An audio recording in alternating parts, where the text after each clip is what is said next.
some silences are louder than screams.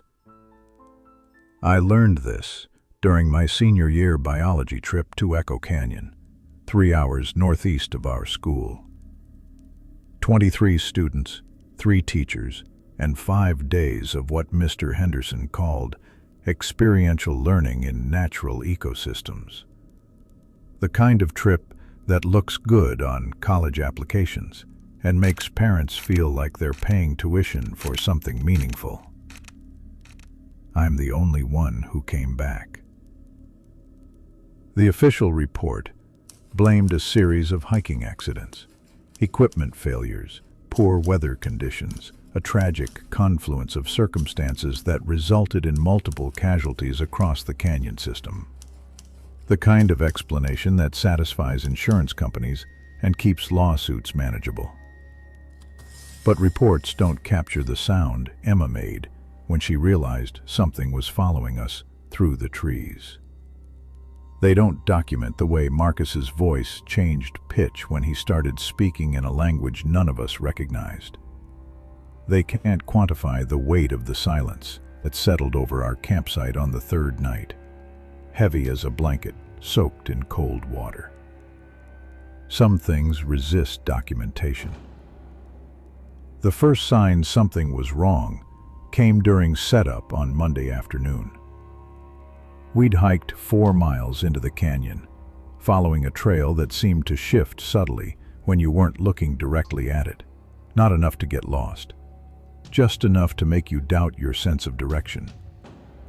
Sarah Chen, our class valedictorian, was the first to notice. She'd been marking waypoints on her GPS every few hundred yards. But when she checked the device, the points formed a pattern that didn't match our actual path. Instead of a straight line leading into the canyon, they curved in a spiral, as if we'd been walking in circles without realizing it. "That's not possible," she said, but her voice carried the uncertainty of someone whose certainty was starting to crack. Mr. Henderson dismissed it as a technical glitch. Canyon walls interfere with satellite signals, he explained. Nothing to worry about. But I watched Sarah's face as she stared at the GPS screen, and I saw something there that made my stomach twist. Not confusion, recognition. Like she was seeing something familiar in those impossible curves. We set up camp in a clearing that felt too convenient, too perfectly sized for our group. The trees formed an almost perfect circle around us, their canopy dense enough to block most of the sky, but arranged in patterns that seemed deliberate rather than natural. Biology 101 teaches you that forest clearings usually have specific causes: fire, disease, human intervention. This one felt different. It felt carved. The first night, nobody slept well. Not unusual for camping trips. New sounds, unfamiliar ground, sleeping bags that never quite feel like beds. But this was different. We all lay there listening to something that wasn't quite silence, wasn't quite sound. A presence that pressed against the edges of our awareness, like fingers against glass. Jake Morrison, who'd been camping since he was 6, sat up around midnight and said, "Do you guys hear that?" We all heard it. A low humming that seemed to rise from the ground itself, rhythmic and patient, like the earth was breathing beneath us. When we strained to listen, it stopped. When we relaxed, it resumed. Mrs. Patterson, our chaperone, emerged from her tent with a flashlight, and the kind of forced cheerfulness adults use when they're trying not to panic. Nervous, probably just the wind in the rocks, she said. Canyon acoustics can play tricks on you. But wind doesn't harmonize with itself. Wind doesn't carry the suggestion of voices just below the threshold of understanding. Tuesday morning brought relief. Daylight has a way of making night fears seem foolish, and we threw ourselves into the scheduled activities with the enthusiasm of people trying to prove their rationality. Soil sampling, plant identification, water quality testing. Normal, measurable, scientific pursuits. Emma Rodriguez found the first bone while collecting specimens near the creek. Not unusual in itself. Animals die in the wilderness all the time. But this bone was different, too white, too clean, arranged too deliberately against the dark stone, like it had been placed there. "Human," she said, her voice tight with the kind of certainty you don't want to hear in the middle of nowhere. Dr. Williams, our biology teacher, examined it with the clinical detachment of someone who'd spent decades looking at dead things. But I saw his hands shake slightly as he turned it over, saw the way his eyes kept darting to the tree line, as if expecting something to emerge. "We should report this," Sarah said. "Report what?" Dr. Williams replied. "One bone fragment in the middle of a wilderness area?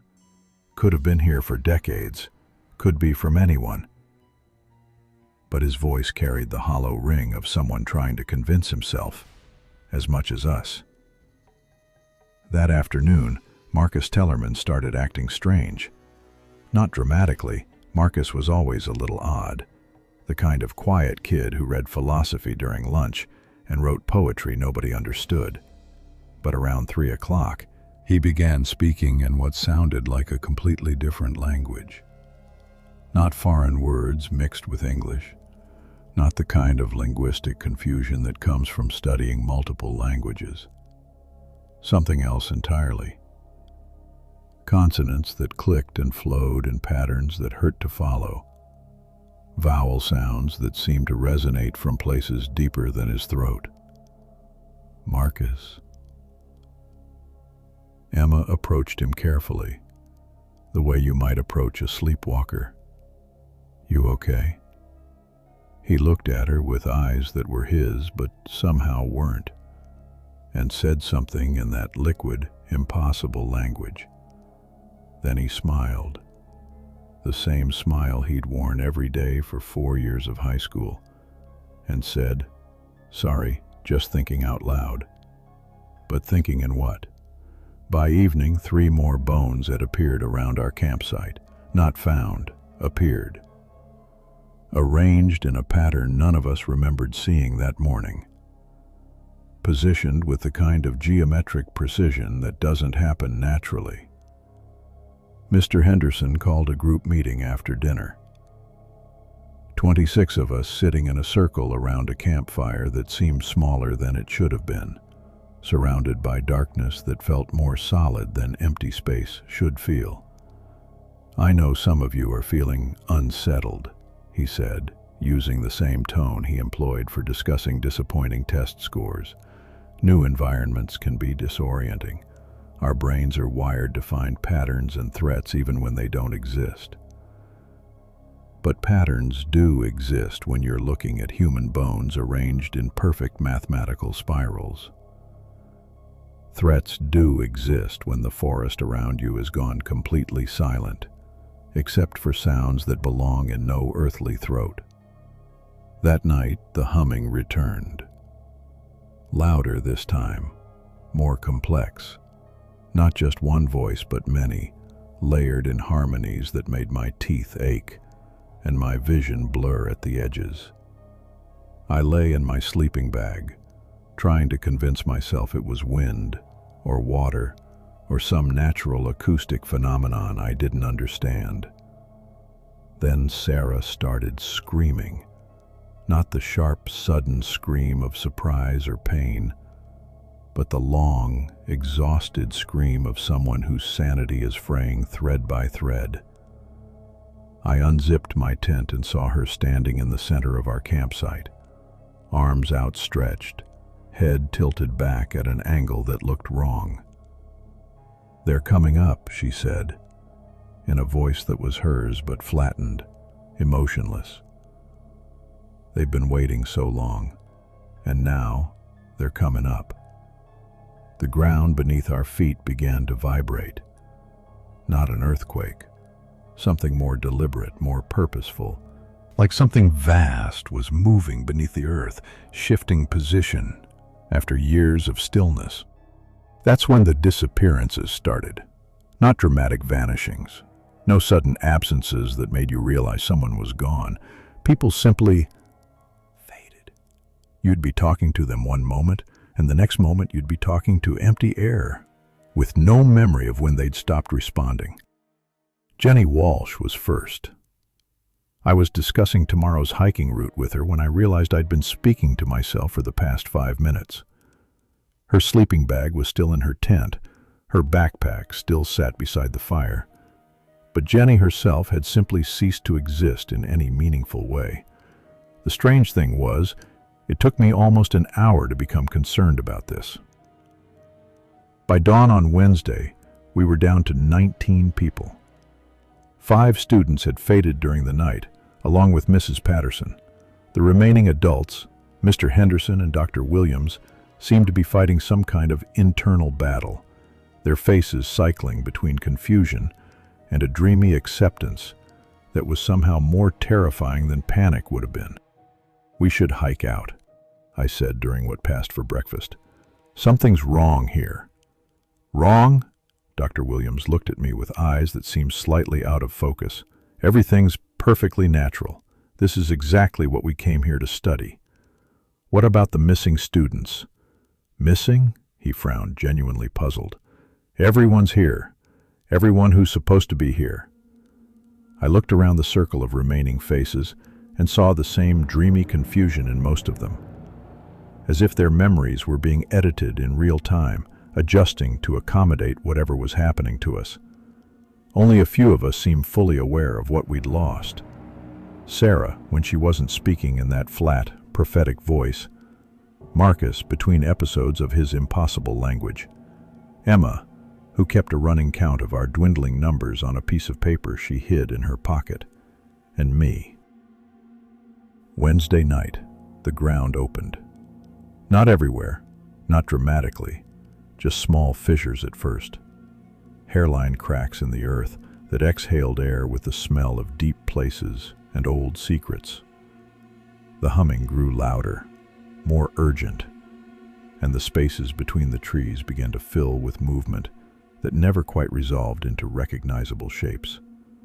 Sarah walked to the largest fissure and knelt beside it, like someone approaching a shrine. "They're ready now," she said. "They've been sleeping so long, dreaming of the surface, and now they're ready." "Ready for what?" Emma whispered. Sarah smiled, and her smile was full of teeth that were too sharp, too numerous, to remember what the world was like before it forgot them.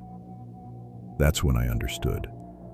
We hadn't stumbled into some haunted wilderness. We'd been drawn here, selected, brought to serve as some kind of bridge between whatever lived beneath the earth and the world above. The bones, the humming, the impossible geography, all of it designed to thin the barriers between spaces that were meant to remain separate. The others began walking toward the fissures, their faces bright with the kind of joy you see in religious paintings. Even Emma, who'd been fighting the influence longer than most, took a tentative step forward. I ran. Not heroically, not with any plan to get help or mount a rescue.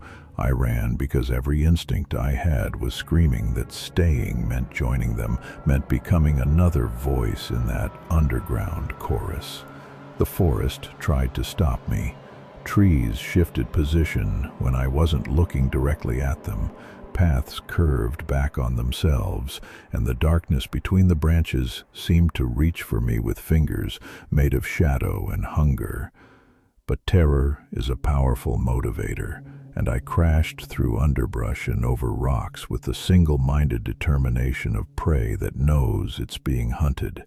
I ran for what felt like hours, but was probably only minutes, until I burst out of the tree line onto the main hiking trail, gasping and bleeding from a dozen scratches. Behind me, the forest had gone completely silent. When the search and rescue teams arrived the next morning, They found our campsite empty except for scattered equipment and those bones, now arranged in a perfect spiral pattern around the largest fissure. The ground had sealed itself completely, leaving only a slight depression to mark where it had opened. 25 people had simply vanished without a trace. The official investigation lasted 6 months. They brought in geologists, anthropologists, search dogs, even a few people who claimed expertise in unusual phenomena. None of them found anything that couldn't be explained by natural processes and human error. The bones were identified as belonging to Native American individuals who had died centuries ago, probably from a burial site disturbed by erosion. The fissures were attributed to seasonal ground shifting. The disappearances were classified as a mass hiking accident, bodies likely swept away by flash flooding in the canyon's lower reaches. I was treated for severe dehydration, exposure, and trauma-induced hallucinations. Survivor's guilt, they called it. My mind's attempt to make sense of a senseless tragedy. But on quiet nights, when the wind moves through the trees in just the right way, I hear them.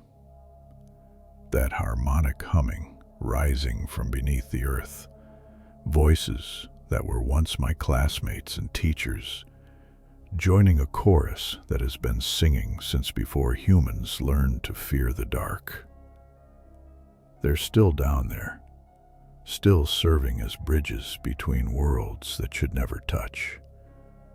And sometimes, late at night, I think I understand what Sarah meant about remembering. The earth remembers everything it has swallowed, every civilization that has risen and fallen, every secret that has been buried, every truth that has been forgotten. It remembers, and it dreams. And sometimes those dreams press upward against the thin skin of our reality, looking for a way to breathe again. I graduated a month early and moved across the country for college. I avoid wilderness areas, camping trips, anywhere the earth might be deep enough to hold old secrets. I live in cities now, surrounded by concrete and steel, artificial barriers between myself and whatever still waits beneath. But distance doesn't matter, does it? Not when you've heard the song that plays beneath the world, when you've seen the spaces where reality wears thin. Some silences are louder than screams, and some songs never stop playing, no matter how far you run to escape them. Sometimes I wonder if I really escaped at all, or if I'm just another note in that endless underground symphony, convinced of my freedom while I dance to music I can't consciously hear. The thought keeps me awake at night, listening to the sounds the city makes in the dark, wondering which of them might be echoes rising from below, wondering when the earth might decide it's time for me to come home.